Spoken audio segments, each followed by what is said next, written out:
Good morning, Oklahoma. Welcome to Cow-Calf Corner. It is the holiday time of year, and I'm honored today to be joined by the longtime face of Cow-Calf Corner, Dr. Glenn Selk. Glenn, you're the expert on the topic. What can you tell us about reindeer as far as the basic facts? Well, let's start with some real basics of what we know about reindeer. First of all, they've been domesticated to be used by humans for over 5,000 years. Now, we know by looking at him, Santa's no spring chicken himself, is he?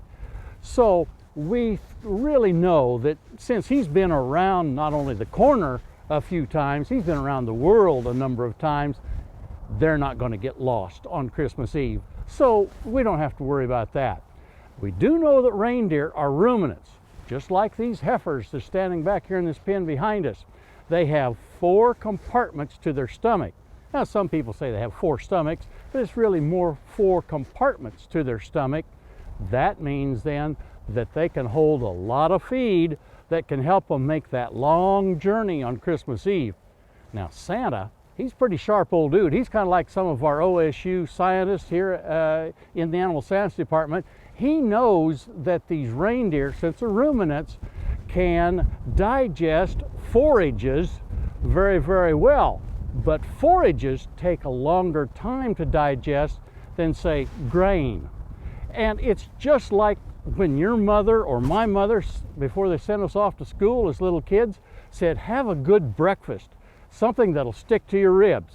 Well, Santa's going to do the same thing. He's going to fill those reindeer up with moss or hay on that night before they head out on that Christmas Eve journey, because that'll stick to their ribs. They'll have plenty of energy to make the rounds. Some people worry about whether the reindeer have a chance to get a good drink of water while they're traveling on Christmas Eve. Don't worry about it. You know, they live in an environment that's for most of the years covered with snow and ice.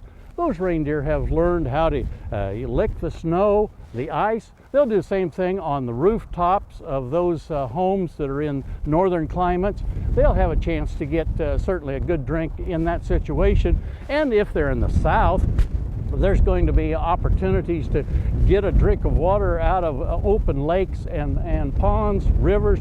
So I don't think we need to worry about those reindeer having enough to eat or to drink during that long Christmas Eve journey. So that rumen is a big benefit. Oh, no question about it. That really helps them have enough of that energy coming from the moss or the hay, and they'll get along just fine. Okay, so Glenn, our big question, how do reindeer really know how to fly? Well, again, let's go back to what we do know. I admit, that's the tough one. But what we do know about reindeer, they're different than the deer that we have here in Oklahoma. They have a long antler. A full-grown reindeer has an antler that's about 4 feet in length. Each reindeer has 2 antlers, okay? So the antler span on an average full-grown reindeer is 8 feet. Santa's got 8 reindeer, 9 if it's a foggy Christmas Eve. Remember, he has to pull in Rudolph. Right. So you got 8 feet of antler span on each reindeer. 8 reindeer, that adds up to 64 or 72 feet on a foggy Christmas Eve of antler span. Well, I went out here and looked at some of the airplanes at Stillwater Airport. I measured the wingspan on an airplane, typical airplane. It's only 36 feet of wingspan. Santa's got 64 to 72 feet of antler span to work with. Now, can they get enough speed up to get off the ground with that antler span? Well, University of Alaska scientists have studied reindeer for a long time.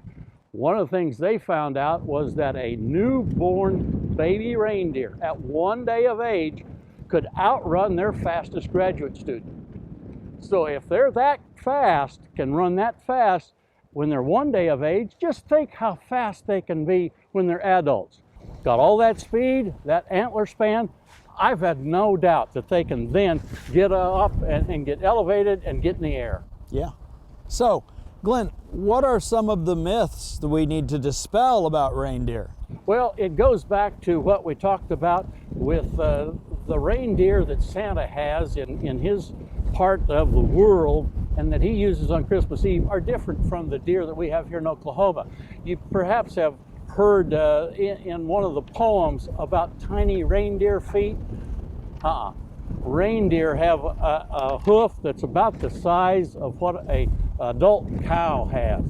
They're a pretty wide hoof.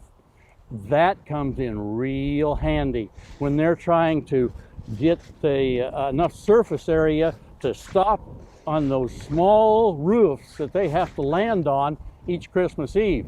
So that really comes in handy for them. Now, another thing that you might have heard in one of the songs is about reindeer going click, click, click.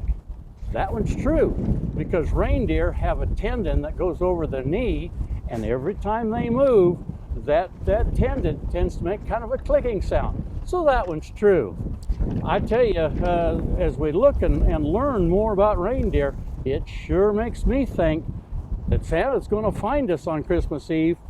I don't know about you, Mark. I'm going to go to bed early and make sure I'm asleep when he comes to my house.